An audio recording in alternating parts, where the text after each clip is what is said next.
दोस्तों, बॉलीवुड में एक ऐसा समय था जब राजेश खन्ना सबसे बड़े सुपरस्टार हुआ करते थे। उनकी फिल्में एक के बाद हिट हो रही थी।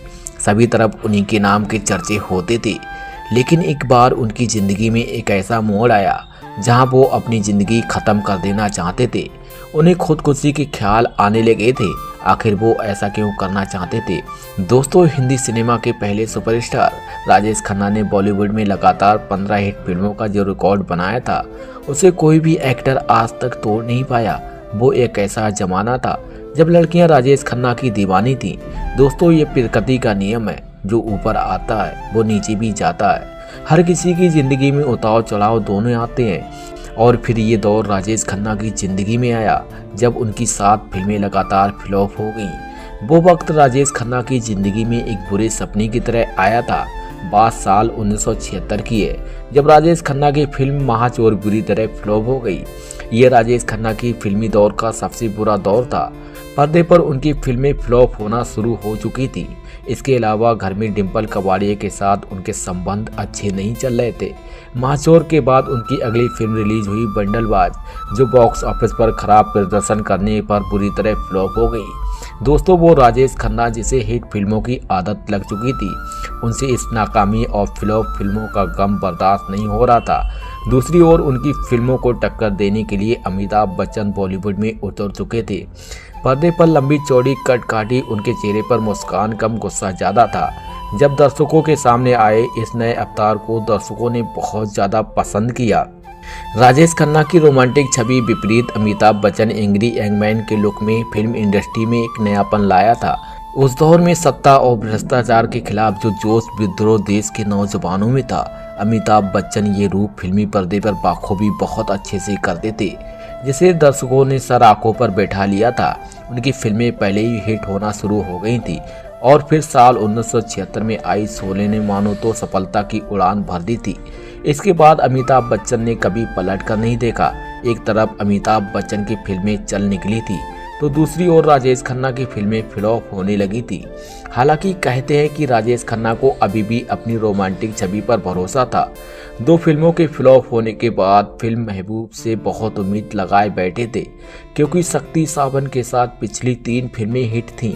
इसलिए उन्हें पूरा यकीन था ये फिल्म चलेगी, लेकिन ऐसा नहीं हुआ। हालांकि फिल्म को शुरू में थोड़े दर्शक मिले भी, मगर वो धीरे धीरे वो भी दूर हो गए और फिल्म जल्द ही पर्दे से उतर गई। इसके बाद राजेश खन्ना की अगली 5 फिल्में लगातार फ्लॉप हो गईं, जिससे उन्हें गहरा सदमा लगा। अपनी इस असफलता का गम भुलाने के लिए राजेश खन्ना ने नशे का रास्ता चुना और उसी में डूबे रहने लगे। बताया जाता है कि एक रात राजेश खन्ना गम में डूबे देर रात तक शराब पी रहे थे। हर दिन की तरह उनकी पत्नी डिम्पल कपाड़िया और स्टाफ सोने चले गए। उस रात बारिश हो रही थी और सभी गहरी नींद में थे। तभी अचानक राजेश खन्ना की जोर जोर से चीखने और चिल्लाने की और रोने की आवाज आने लगी। राजेश खन्ना की चीख सुनकर जब डिम्पल और उनका स्टाफ टेरेस पर पहुंचा तो उन्होंने देखा राजेश खन्ना जोर जोर से रो रहे थे।